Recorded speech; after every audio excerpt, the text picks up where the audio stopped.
down in the South, and my father ended up being the photographer for Martin Luther King. And so he took some amazing photos of some civil rights leaders in the 60s and 70s. And so in my office, I went through his archives and I picked these 4 photos. And the reason I picked them is because these are not famous photos, but in each one of these photos, these faces are looking at you. And they're asking, what are you going to do? And I put these photos in my office across from my desk so that every morning when I sit down at my computer, I see these faces looking back at me. And they ask me, what are you going to do? And I see them, and I see them as leaders, but I see them as leaders of movements. And I know that each one of them was a pastor, a farm worker, an activist, a crazy, Dorothy Day, a crazy leftist in New York. But with good organizations and communications and people that they love and supported, we accomplish great things. More importantly, if you come to my office and sit down, you sit right in front of these photos. So I see you in the context of these faces, and I know that you have the potential to make those changes. How do we win? We have the potential to make those changes. So if you want to look later, you're free to, but thank you.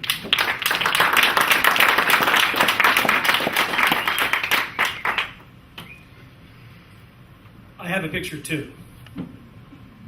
This is what inspires me. This is my daughter Kennedy. Named her after my hero, John Kennedy. And what inspires me is that I live in a very red area. That my minority daughter, who's half Japanese, is going to grow up in. And I want her to grow up in a state and in a nation that values her as a person. And that she will grow up in an area and a nation that promotes her just like anyone else. That's truly equal. That's not the case right now. We need to be fighting for our progressive values everywhere, not just in our blue areas. I often say we need to fight to win elections that not only we know we can win, but that we know we need to win. We need to go into communities that are not blue, and we need to fight for our progressive values there.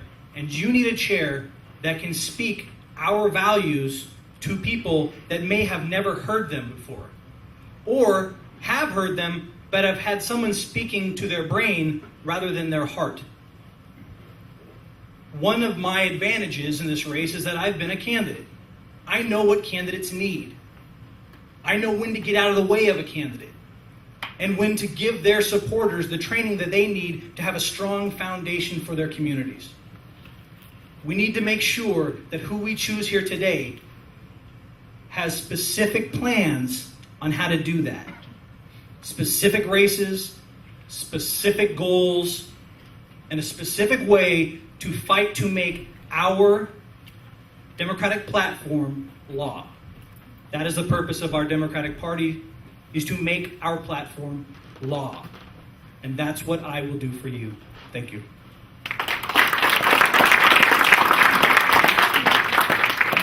I'm actually going to build on the comments that Jay just did, and Ted has got something he's going to pass out to you today. You see the Dump Kathy signs. I'm not asking for you to vote for me because I have pie-in-the-sky ideas. I'm asking for you to take a look at the things that I bring to the table when I'm not even the state party chair yet, and the initiatives I'm moving forward. You have a great start on a Dump Kathy campaign that was homegrown in this area. As state party chair, I would like to build on that. That's built on something I created with Dump Slade in 2000.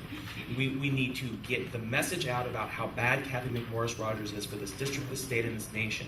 So as state party chair, I'm giving you a demonstration of the type of tactic I'm willing to move forward. What Ted is handing you here is actually turning our resolutions into law. I heard from all over the state, we never know what happens to our platform. We never know what happens to our resolutions.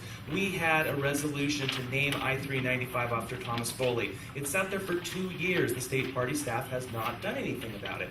I said, well, gosh, why don't I call Senator Hobbs? Senator Hobbs had this bill drafted, and on Monday, the Washington State Senate will begin consideration of a resolution to name that part of the freeway after Tom Foley. Taking our ideas and making them into law is what I have a background in doing.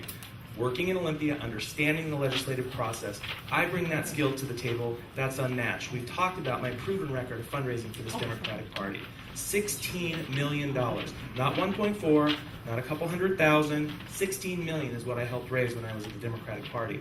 We talked about the 22 legislative seats that were not filled. When I was there was a year I remembered distinctly. We had that number down to 3. We can do it again, and we must do it again, because we cannot give the Republicans a free pass across this state, because then they take their money, they consolidate it, and they help defeat us in districts like the 17th Legislative District, where we lost by 78 votes. We cannot give those seats to the Republicans, as we've been doing for the last 8 years.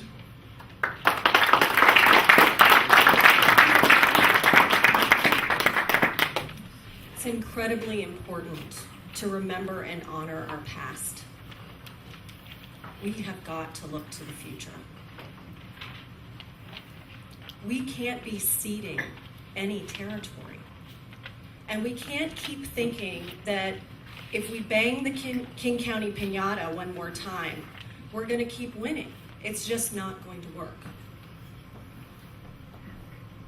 Yes, we have to take back the state Senate. That's a 2014-2016 problem, and it requires a campaign plan. But we've got a bigger problem, and that's people's lack of connection to the political process. We just had an election year where we had an incredibly low voter turnout.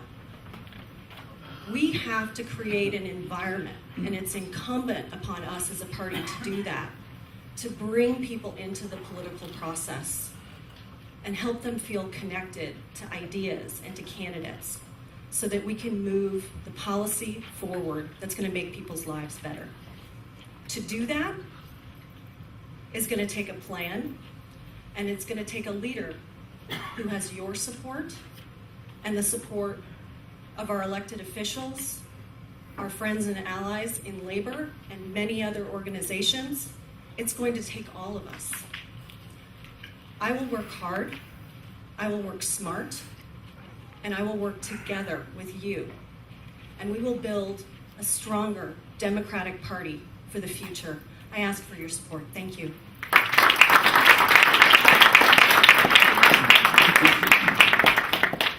Great. All right, ladies and gentlemen, thank you so much for being here today. I really want to acknowledge, as someone who has run for office and served, that what these individuals are doing is nothing short of offering themselves up to us, body and soul, to serve our party, to serve our families, to represent our values. And we really are just so grateful to them for being here in Spokane, for dedicating the time to share with us your platforms and what you can do to help promote democratic values in the state. So please give a very robust round of applause to our candidates.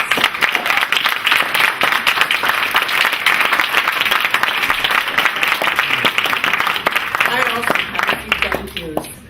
I was going to thank the candidates, but I'm so glad they did travel all the way over here. And thank you, Christine, for being our moderator. You did a wonderful job. We have a cleaning crew that cleaned and got this place ready, and the only person I really see that's here today is Don Dover. Thank you, Don. He saved me.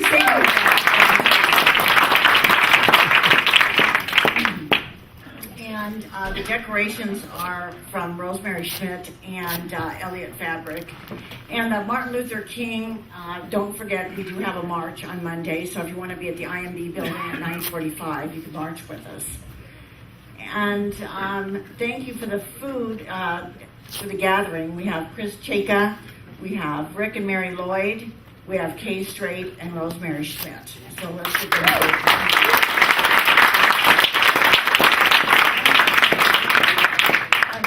And I would like everybody to help yourself to the food on the way out. We have plenty of food. We thought everybody was going to come hungry this morning because it was taking, it was going to be a while here. So please, everybody go out and eat something from the food table.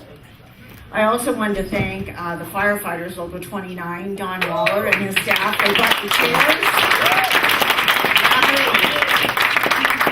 And Chelsea Henrik, she's a local musician. She provided all this sound for the audio. Don Hamilton provided the camera, and Don Dover is doing all the hard work. So thank you so much, Don, for that. Another thing I wanted to talk about was the legacy dinner. I don't know if anybody heard. I think we just heard how great it's going to be to have Heather Foley here. So if you'd like to make your reservations early and often, we have forms, so not to worry.